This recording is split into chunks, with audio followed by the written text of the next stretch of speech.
Boa tarde a todos. Depois dessa apresentação tão carinhosa, é um momento da gente falar um pouco da nossa caminhada, do nosso trilhar, né? Nesse encontro que eu participo há 10 deles, eu estou aqui presente e me dá muita gratidão quando termino, né? Já estou ansioso para o último momento, para quem vem a primeira vez, se prepare, né, deputado? Bem, a nossa palestra, então, vai trazer esse olhar, esse fragmento, não é uma palestra, é um fragmento, é uma fotografia do que a gente está fazendo. Bem, isso a gente já foi, mas a gente começa trazendo para vocês, quando a mão estendida, outra mão se encaixa. Eu vou pedir para a Karine fazer um ritual. Bota a mão assim, por favor, assim, outra mão assim. Eu acho que o deputado estendeu a mão e a gente criou essa união. Então, por isso, eu parto desse primeiro momento, né, com esse projeto, né, falando desse projeto Município Sem Doença. E a ele eu homenageio nessa palestra, porque são poucos as pessoas que estão onde ele está e olham a saúde desta forma, né? E muitos colocam só um período importante para eles, mas outros trabalham isso durante toda a sua vida. E é isso que a gente vê com o nosso deputado. Bem, mas a gente começa a refletir. Eu quero que vocês pensem sobre essas três reflexões. O que a gente entende por saúde? O que contribui para que as pessoas tenham saúde? E o que significa estar doente? Aparentemente eu posso estar bem, mas posso ter uma normalidade, ter um infarto, uma artrose, alguma lesão, ter uma esquizofrenia, mas eu posso estar sorrindo e não ter nada disso, mas eu posso estar doente. Quando a gente passa por isso, a gente segue modelos, porque nós somos da área da saúde, nós os dois, seguimos modelos, né? Modelos clássicos, engessados, que nos fizeram e nos condicionaram a trabalhar saúde e doença, uma hipertensão, uma diabetes, uma esquizofrenia, diversas outras coisas, promovendo a saúde, mas de uma forma muito ampla. E aí nós nos perguntamos, aonde estamos? O que é a nossa saúde? E aí observamos que a OMS, né, descreve... Mas vamos sim.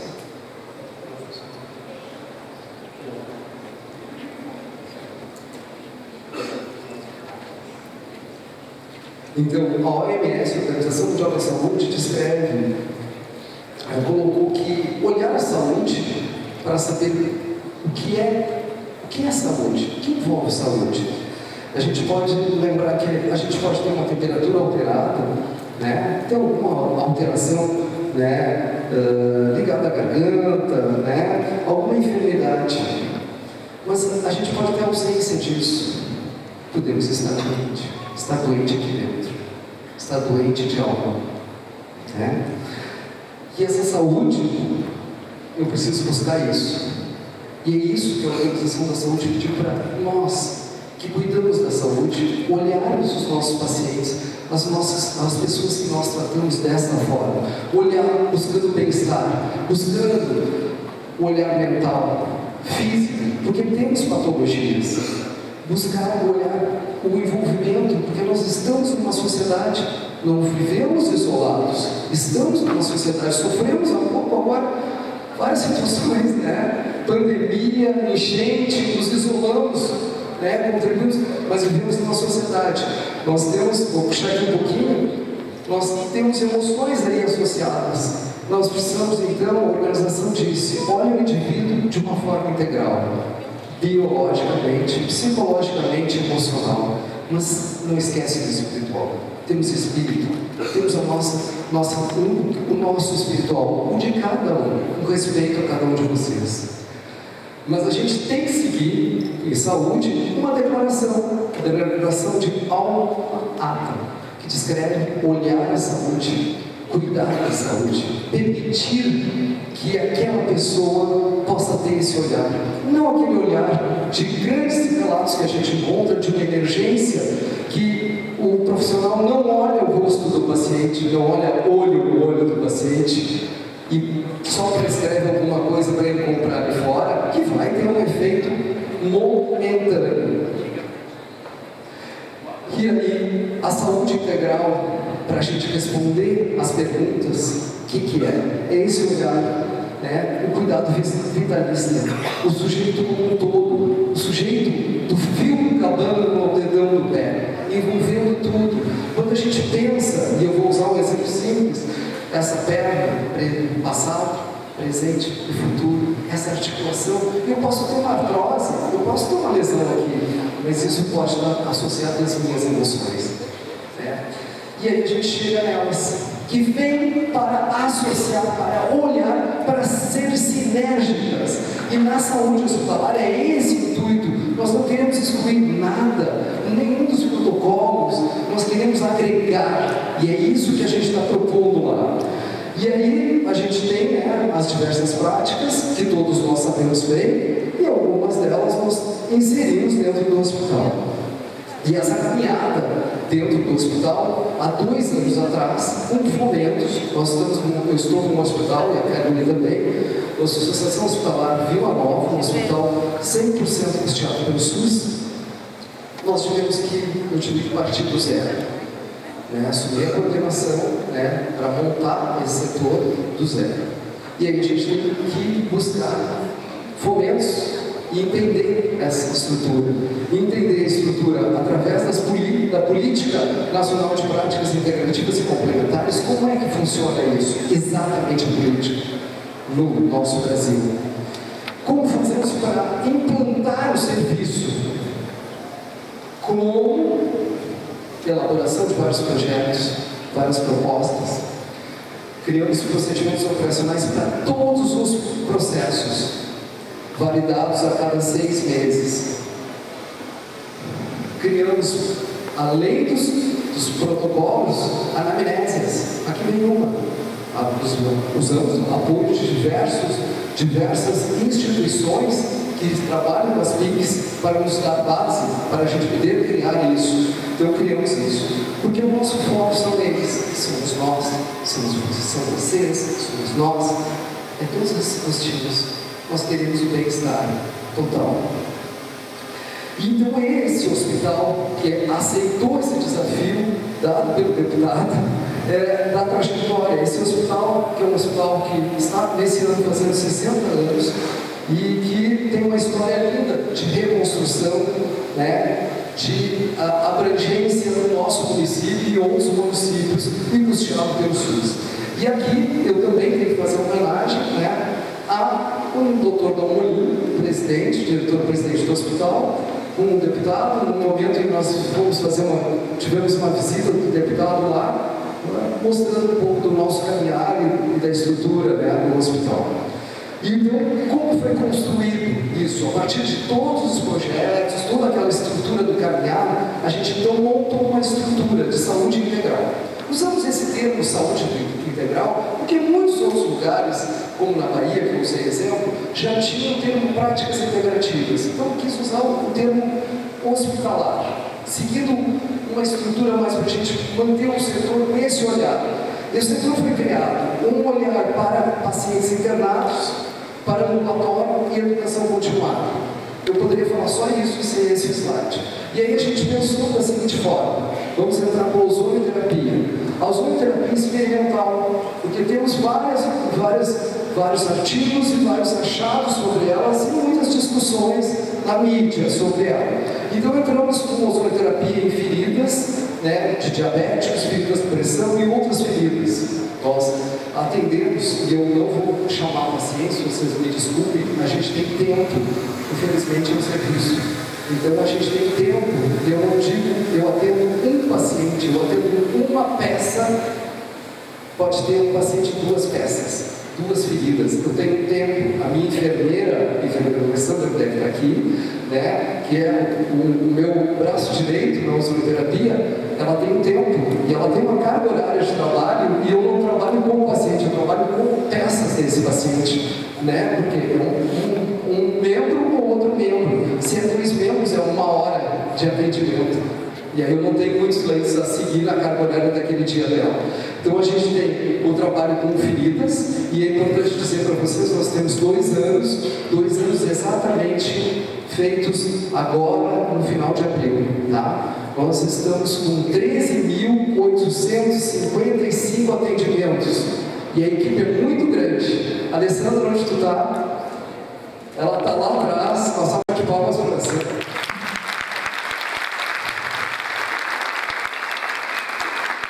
A gente trabalha com metas, tá? Infelizmente é assim, a gente trabalha com metas, eu dou as metas e a gente faz. Mas eu queria trazer para vocês como funciona.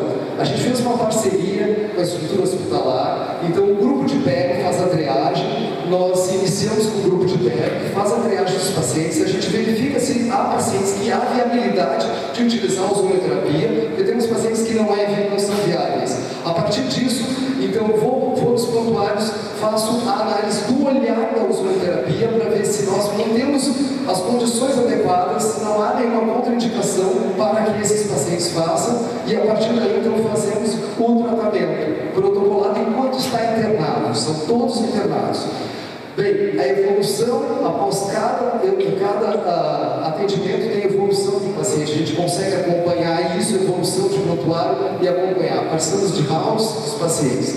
Na saúde mental, nós temos a Juliana, que participou aqui, assistente social, né, que trabalhou na saúde mental lá, agora ela ainda é ligada ao nosso hospital, mas está em outro lugar, e ela foi meu braço direito lá.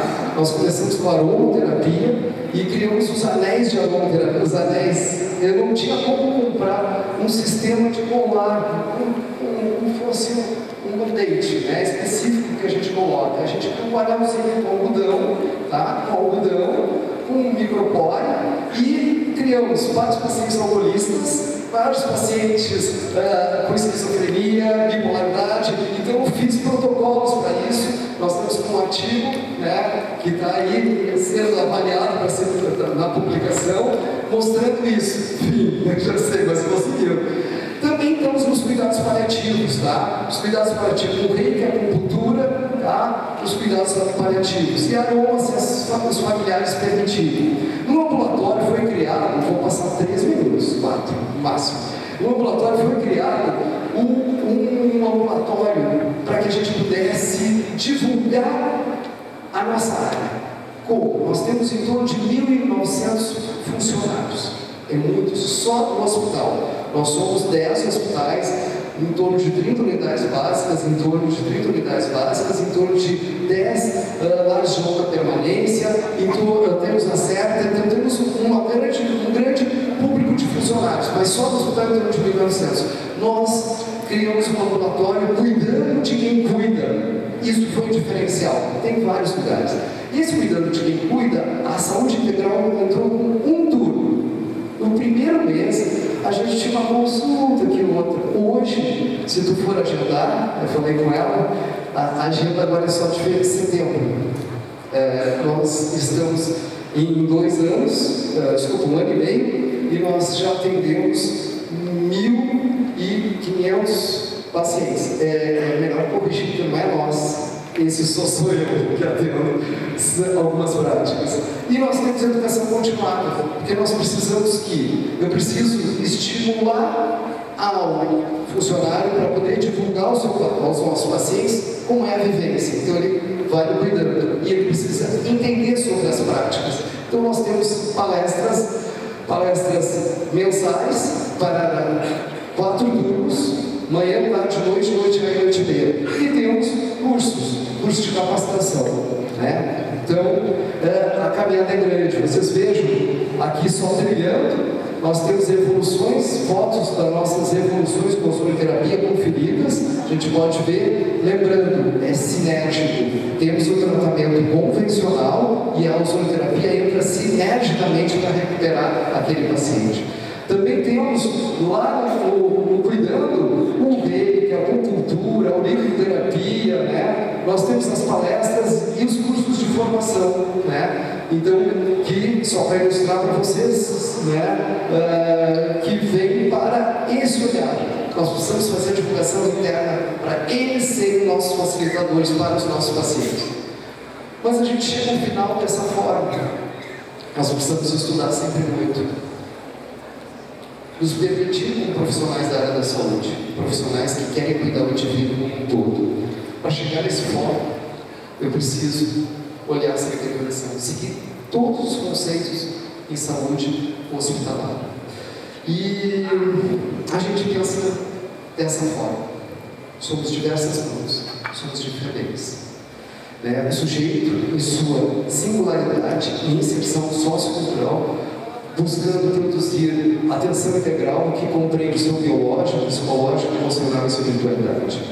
Mas eu gosto muito do Viktor Frankl, que diz o seguinte: quando a situação for boa, desfrute, maravilhoso, vamos aproveitar. Quando a situação for ruim, transforme ela.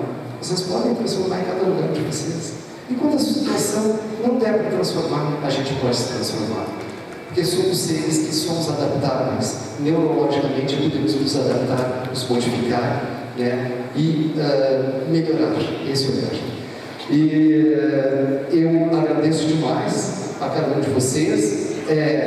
Como eu disse, uma dose homeopática do que gosto do trabalho, e eu gosto de terminar com esse, quem não é de Porto Alegre, é o nosso pôr do sol, que foi há um ano atrás sofremos bastante. Eu trabalhei bem nessa frente aí, recebendo e contribuindo com a saúde, mas eu gosto de pensar nisso aqui.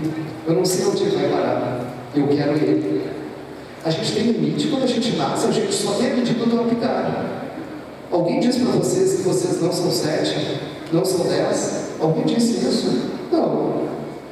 Cuidem dos familiares de vocês, das crianças. Quando a gente diz assim, tu é ruim, e a criança é pequenininha, ela vai subindo. Eu tenho uma vida acadêmica, aposentado, de professor, uma vida acadêmica que diz o seguinte: o aluno chega lá e tem medo de fazer alguma coisa, porque ele escutava que ele era ruim, que ele era fraco.